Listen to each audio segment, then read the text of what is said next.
নমস্কার বন্ধুরা, আল্লাহ কুকিং চ্যানেলে সবাইকে স্বাগত জানাই। আবার একটা রেসিপি নিয়ে চলে এলাম। দেখো, প্রচণ্ড গরম পড়েছে আজকে, সেই জন্য ভাবলাম একটু মাছের ঝোল করি। সেই কারণে একটা রুই মাছ দিয়ে ঝিঙে আলু দিয়ে খুব সিম্পল একটা ঝোল করেছি, যাতে শরীর পেট দুটোই ভালো থাকে এবং এই গরমের জন্য খুব উপাদেয় একটা ঝোল, সেটাই তোমাদের সঙ্গে শেয়ার করছি। দেখো, এখানটা প্রায় 1.5 কিলো একটা ওজনের রুই মাছ ছিল, সেটাকে কেটে ধুয়ে পরিষ্কার করে 5 পিস নিয়েছি আজকে রান্না করব বলে। সব মাছ যেহেতু ঝোল করবো, সব মাছ রান্না করবো না। দেখো, প্রথমে তেল দিয়ে দিয়েছি, তেলটা গরম হয়ে যেতে একটা মাছের মাথাটা দিয়েছি আর দুটো দাগা যেটাকে বলে সেটা দিয়েছি, দিয়ে আমি উল্টে পাল্টে এই মাছগুলোকে ভেজে নেব। তো বন্ধুরা, এই গরমে, অতিরিক্ত গরমে কালকের মাংস খাওয়া হয়েছিল যেহেতু, সেই কারণে আজকে পেটকে ঠান্ডা রাখার জন্য এই ঝোলটা করেছি। আর এখানে তেমন কোনো মশলা ব্যবহার করিনি, সেটা আমরা এই পরে গিয়ে তোমরা দেখতেই পাবে যে অল্প তেল মশলাতে এই গরমের সময় যে ঝোলটা করা হয়, যেটা শরীরের পক্ষে খুবই ভালো। তো বন্ধুরা দেখো, মাছ আমি তুলে নিচ্ছি, ভাজা হয়ে গেছে। এবার আরও যে 2 পিস মাছ ছিল, সেই 2 পিস মাছকেও আমি ভেজে নিচ্ছি, উল্টে পাল্টে একটু ভালো করে ভেজে নেব। তা বন্ধুরা, এই গরমের জন্য এই মাছের ঝোল খুবই শরীরের পক্ষে ভালো, এবং বেশি তেল মশলাও দেওয়ার কোনো প্রয়োজন নেই। আর গরম ভাতের সঙ্গে দুপুরবেলা এরকম যদি ঝোল থাকে আর কিছুই দরকার হয় না। দেখো, বাকি যে মাছ দুটো ছিল সেই দুটোকেও আমি তুলে নিচ্ছি। তা বন্ধুরা, আমার এই রেসিপি যদি তোমাদের ভালো লাগে, অবশ্যই লাইক করবে, কমেন্ট করবে, শেয়ার করবে।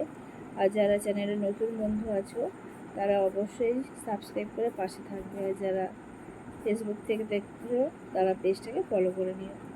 দেখো, এবারে যে তেলটা ছিল, মাছ ভাজার পরে আমি অতটা তেল রাখিনি, তেলটা তুলিয়ে নিয়েছি। এবার বাকি যে সামান্য তেল ছিল, সেই তেলে 5 ফোড়ন দিয়েছি। ফোড়ন দেওয়ার পরে কেটে রাখা লম্বা লম্বা করে আলু ছিল, সেই আলুগুলোকে আমি ভেজে দেবো। খুব বেশি ভাজবো না, মাঝারি রকম ভাজা হয়ে গেলে তোমরা দেখতে পাবে। ভাজা হয়ে গেলে কেটে রাখা আমি ঝিঙেগুলোকে দিয়ে দেবো।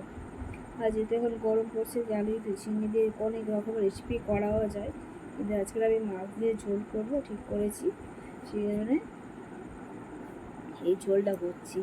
আর দেখো, এখানে ঝিঙেটা দিয়েছি, দেওয়ার পরে নেড়ে চেড়ে নেবো। খুব বেশি ভাজবো না, কারণ ঝিঙে বেশি ভাজার দরকার হয় না, এই সবজিগুলো অল্প ভাজলেই হয়ে যায়। আর বন্ধুরা, গলাটা খুবই খারাপ, এই ঠান্ডা গরমে একটু কথা বলতে খুবই অসুবিধা হচ্ছে। যাই হোক, দেখো, আমি হলুদ দিয়ে দিলাম, স্বাদ অনুযায়ী লবণ দিয়ে দিলাম, আর সামান্য লঙ্কা গুঁড়ো দেবো, খুব সামান্য লঙ্কা গুঁড়ো, কারণ আমি একটা মশলা বেটে রেখেছি। সামান্য আদা, জিরে, মৌরি আর 2টো কাঁচা লঙ্কা একসঙ্গে পেস্ট করে রেখেছি, অল্প, খুব বেশি নয়, অল্প পরিমাণ, সেটাকে পরে আমি এখানে দেবো। দেখো, এই মশলাগুলো দেওয়ার পরে আমি একটু মিনিট 3 নাড়াচাড়া করে নেবো, যাতে একটু নরম মতো হয়ে যায় ঝিঙেটা, আর আলুটা একটু ভালো ভাজা হয়ে যায়। দেখো, কারণ আমার একটু সামান্য জল বেশি বেরিয়ে গেছে ঝিঙে থেকে, আর সেই মশলা যেটা বেটে রেখেছিলাম সেটা দিলাম। খুব সামান্য পরিমাণ দিয়েছি, খুব বেশি দিইনি, আর হালকা রান্না যেহেতু হবে, সেই কারণে অল্প মশলাতেই করা হবে।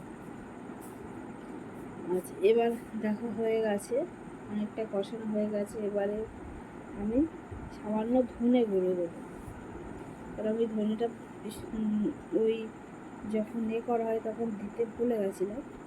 যাই হোক, আর একটু জল দিয়ে দিলাম, যে মশলাটা আমি করে রেখেছিলাম সেটা ধুয়ে জলটা দিয়ে দিলাম, আর সামান্য আর একটু জল দিয়ে দিলাম, যেহেতু ঝোল হবে সেই কারণে।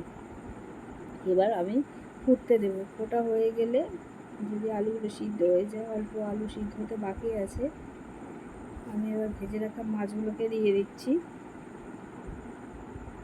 মাছগুলো দেওয়ার পরে আমি আরও 3 থেকে 4 মিনিটের মতো এই ঝোলটাকে ফোটাবো, যাতে এই ঝোলের মধ্যে মাছের ফ্লেভারটা চলে যায়, আলুগুলো ভালো করে সিদ্ধ হয়ে যায়, ঝিঙেগুলো ভালো করে নরম হয়ে যায়, এমনিতেই নরম।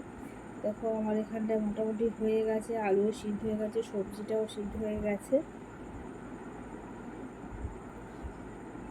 এবার আমি নামিয়ে নেবো। গরম ভাতের সঙ্গে খুব ভালো লাগবে, শরীরকে পেটকে ঠান্ডা রাখার জন্য এই ঝোল খুবই ভালো। আর গরমের হাত থেকে বন্ধুরা বাঁচতে হলে সবাই ঘরের ভেতরে থেকো, খুব বেশি বাইরে বেরিয়েও না, আর বিশেষ করে বাচ্চাদেরকে সাবধানে রেখো।